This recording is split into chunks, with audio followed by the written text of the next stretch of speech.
Hello, I'm Ollie and this is Criminally, where I talk about crime, pulp, horror, that kind of thing. Today, my 10 favourite banned books.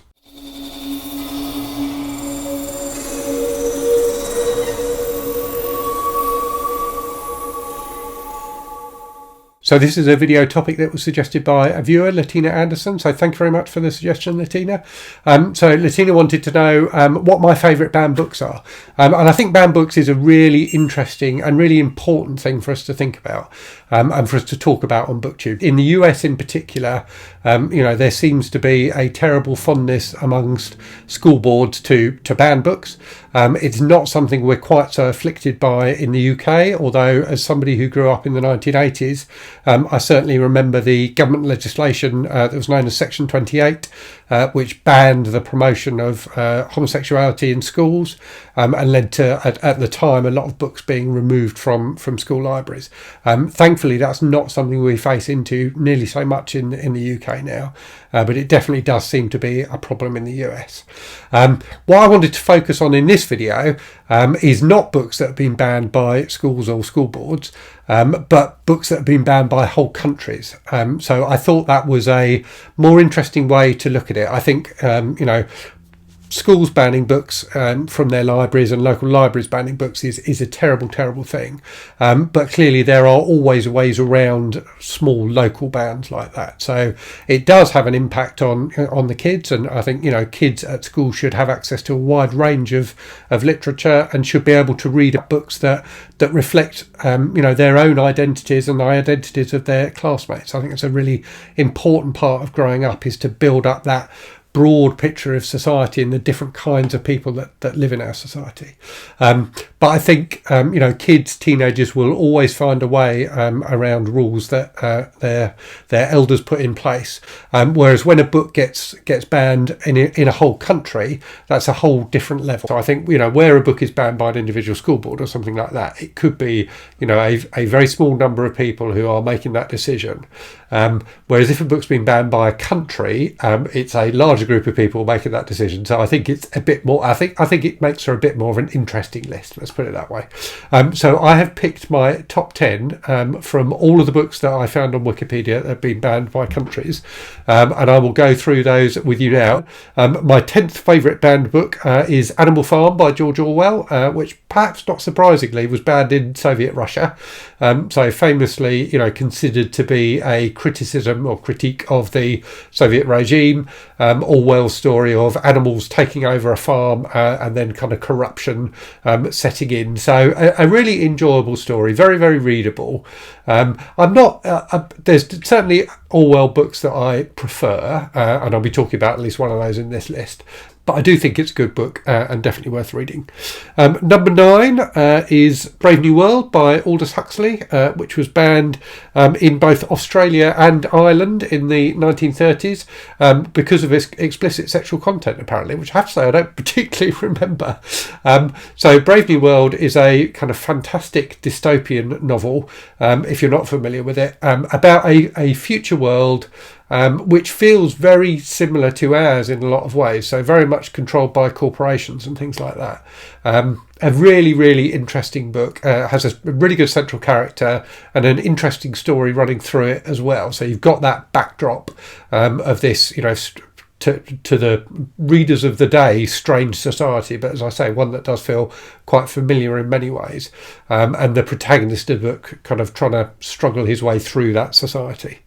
And number 8, a book I was surprised to see on the list, one I finished in the last couple of weeks, so that is Death Note by Tsugumi Ohba and Takeshi Obata, the famous Japanese manga, which I recently read in the huge all-in-one edition. My review of that went up yesterday, if you're interested in that. So yeah, I was very surprised that this had been banned, but it's banned in China, and I suppose it may be because of its kind of criticism of controlling societies. So Death Note is about a young man who discovers for want of a better word, a magic book that gives him the ability to kill people, and he uses that to try and make society better by killing criminals. So yeah, apparently banned in China, although supposedly it is kind of openly accepted that like bootleg or counterfeit copies of the book circulate in society and are discussed by people. At number 7, the second book from George Orwell, 1984. So again, banned in Soviet Russia. I certainly prefer this one to Animal Farm. So Orwell's, again, like Brave New World, a famously dystopian book about a future society where the citizens are constantly spied upon and encouraged to report each other for infractions. So no surprise that the Soviets had problems with it. But I think a fantastic book, very disturbing at times, really gripping, great central character, and some really memorable and interesting stuff in there. Number 6, a book that was banned in South Africa in 1955 for being obscene. And again, I have to say, having read this book fairly recently, I don't remember it being obscene. That book is Frankenstein by Mary Shelley. So the classic kind of gothic horror or / sci-fi novel about the misguided but genius Dr. Frankenstein creating a living being out of dead body parts. So a wonderful, wonderful book. I absolutely love Frankenstein. Planning to reread it, so I'm going to be reading the 1818 edition soon. I've previously read the 1831, I think it is, edition. So looking forward to seeing Mary Shelley's original text for it.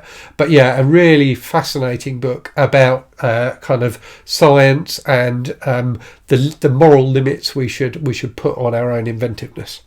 At number 5, something a bit more recent, American Psycho by Bret, Easton, Ellis. So this was banned in Australia, or certainly in the state of Queensland in Australia.